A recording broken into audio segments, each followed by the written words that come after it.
So if you've been working in Solidworks for any amount of time, you will have come across this scenario, I'm sure.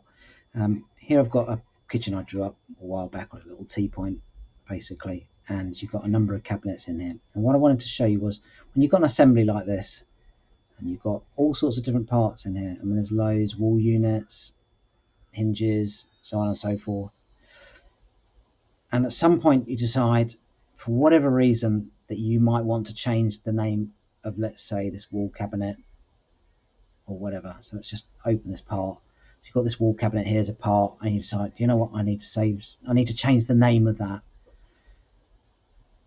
And maybe you've randomly gone to Windows Explorer, and then you've come here and you've gone, oh, I'll find it, and I'll just change its name, and hopefully all will be well. And then you've realized that you've not thought about the file discipline. So all these kind of CAD packages have multiple files, will be stored in multiple areas on your system, and they've all got links to them. So your assembly will basically have been formed looking for that particular name in that particular file location. And if you change that name or change that file location, it basically, when you come to open that assembly again, it won't know where it is, and then it'll just go, can't find it. So there are ways you can do it to then relink them and repair them, and it's kind of pretty tedious. One, it can be a bit of a needle in a haystack if you've not kept a lot of discipline,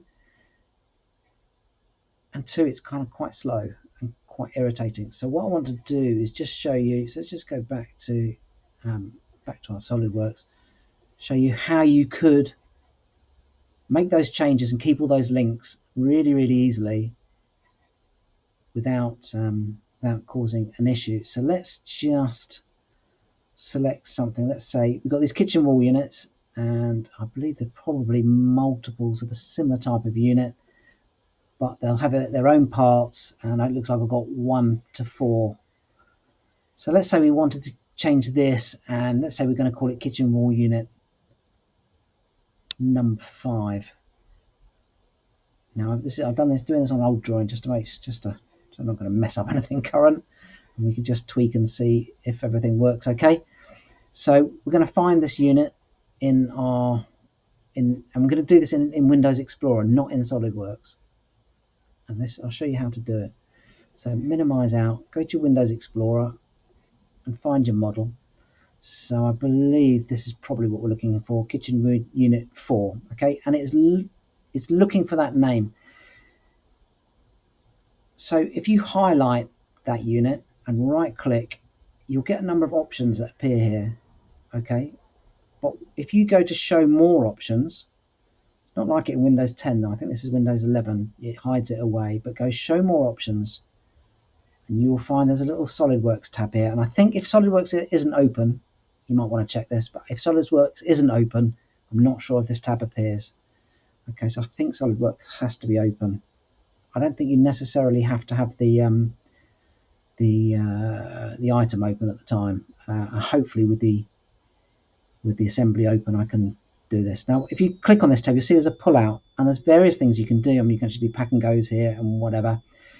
You can rename it, and you can change the file location. You can move this file to somewhere else, and so on and so forth. We'll just do it with the rename. You can play around with the other ones. Suggest you do this on an old model just to get to grips with it, rather than something you've got going on that's current, so you're not going to mess something up. But what this does, if you do it here, is it will rename the part, but everywhere that part has been used, it will update all those circumstances for you. So let's go rename, and let's say we're now going to call this I don't know, wall unit. I'll tell you what, let's call it wall unit 10. Hopefully this should work, and you can see it's saying where it's being used. It probably isn't being used anywhere else, but I think if you've used this part in multiple other assemblies, multiple other SolidWorks destinations, it will list them all out here. And you've got this tick here, update where used. So everywhere that it's used, this will now be called 10. So let's click OK, Please close the following documents. Okay, so actually it does show that I need to probably have SolidWorks open, and I thought that might be the case actually. SolidWorks open, but not the assembly. So let's close the assembly. Let's close the part. Leave SolidWorks open. Try again. So here we go. Kitchen wall units 4. And show more options. Up to the SolidWorks tab. Rename it. Let's call it 10. Go OK. You can see here it's updated it now. It's now called this wall unit 10. And let's just see if this is going to work in SolidWorks. So we go back to SolidWorks. Find this assembly and see what happens. Hopefully we won't get any disasters whilst I'm filming. How's that?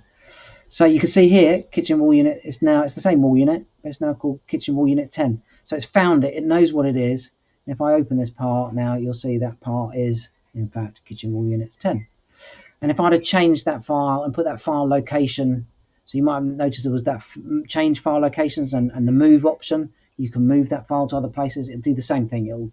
It'll change, keep all the links, change all the destinations, and it's the safe way to rename stuff. And so if you've got to do anything like that, check out that area in Windows Explorer, because that's a really good way of doing it. In fact, I might just close down SolidWorks and see if it appears just as a test in Windows Explorer now. Let's click on it, see if it's there. Show more options. Yeah, it is showing it. But if it doesn't show it, open up SolidWorks. I mean, it may be that I've just recently had it open, but there we go. Hope this helps. See you next time.